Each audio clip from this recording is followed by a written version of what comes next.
It's a real thing though. They'll latch on with a different motive, and they'll help you. And or they'll see dollar signs. I've had a guy do that one time. He was like, "Oh, your personality is just gonna be lit." This is when I was first starting out. Like, I've been in the game so long now, but when I was first starting out, it was like, "Oh yeah, I did."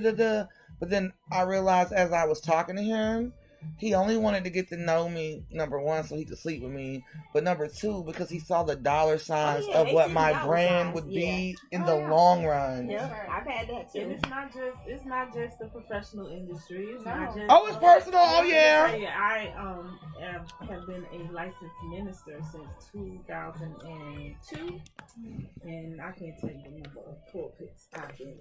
I believe legs looking like thick.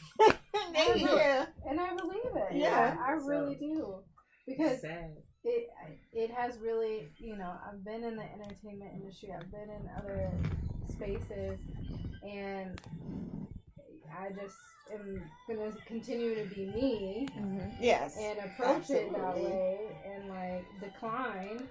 But there's also something y'all hit me. Y'all got me on a day where I will start preaching.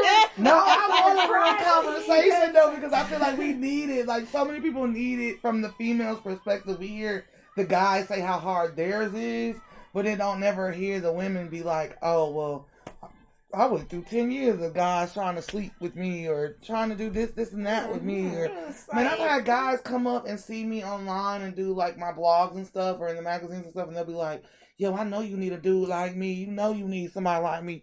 Who gonna be holding your umbrella? I could be your stedman." But at least and you get that. Be your what? I don't even get that. It be so like, I have to. Is he only here because? Like, why he really helping me? You know what I mean? Like, they don't come out right out and say anything. There's a stealthy. It's like an underlining motive. There's a manipulation factor. Yeah, and it's like, and that's why I don't take. I want you to say it. Come on. That's why I'm like, I don't want any gifts. I don't want dinner. I don't want brunch, nothing. Yes. Please give me some salad. I don't want don't give me the water. So that means you get it too when they be like, "Oh, I gave you a gift, and so therefore this means we're here." Remember, I gave you something, and that means you gotta kick out. I'm tired of that when they'll be like, "Oh, I took you to dinner, so you gotta sleep with me." No, wait, why I gotta do that? I ain't gotta do nothing. I could have took myself to dinner, but thank you. Hello. I don't want nope. I want nothing, and that has built so much of a distrust. So it's very hard, but also at the same time, like, I have protected myself from all of the other stuff. Mm-hmm.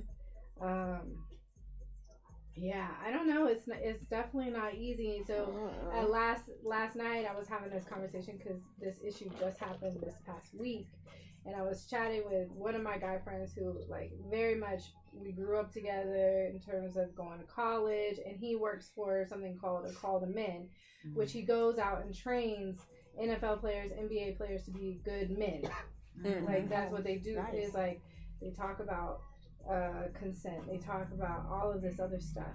So I was like, Rakim, like, I'm trying to understand why this is so prevalent, and he just starts talking about like the masculine, like the toxic masculinity, because what happens is if you're not going to accept the advances or the whatever, it's like then you're gonna belittle me. Yeah, like you're gonna belittle me because I'm not needing because you. They feel that rejection. Yeah, I don't know, because I was told that when I was like, I don't really try to date now because it's so hard in the generation that we live in. No one is really trying to look for the long term. Everyone is for the short term. But I've had guys tell me that sometimes it's easier to date girls that don't ask for nothing. Because a girl like me, I need mortgages and car payments, and like, I'm trying to build a life, and so we need what that entails. Like, but I've had them say that it's easier for them to date a girl that is that yours? Nope. Mm-hmm. Okay. I've had them say that it's easier for them to date a girl that you don't have to require nothing from. All that girl wants is for them to get her hair done, or for them to feed her, or put gas in her car, and it's easier for them to date her because she's not asking for much. Like, when you got a girl that's independent and strong and know what they want, for guys, it's like we're asking for the world, but we're really not. Girl, let me tell you, it's rough in the streets. Well, I've been married for almost 32 years, so Okay. it wasn't always He easy. gets on your nerves, but just hold on to him. I know, right? No, I mean, we were separated for 6 years. Yeah. Physically separated Yeah. for 6 years. He had a girlfriend, I was dating somebody. I mean, it was all of that. But we, God worked his way back into our marriage. And honestly, I've never been happier. That's good. Never been happier.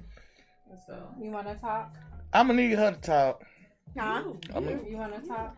My daughter's, she quiet, but she's not quiet. But she's a very intelligent. I believe She is very inquisitive, intelligent. yes. And this play, she can probably tell you much as from her little level, just as much as I can. Which is what I She want. learned a lesson from it. She always say, "Mommy, I am not ending up like Karen."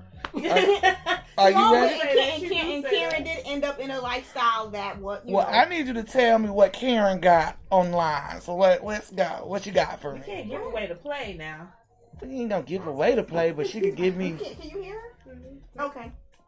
She said, "Tell her about Karen a little bit before we go on." So basically, she gets into like an abusive relationship with somebody named Eddie, and like Eddie tries to like manipulate her and stuff, but she can't really like get out of the and she like starts to do drugs because of him, and I think she kind of got like lost in school because of him, and she got pregnant at like 17 or 18. Ooh, Karen going through a lot. And That's why she said I ended up like that.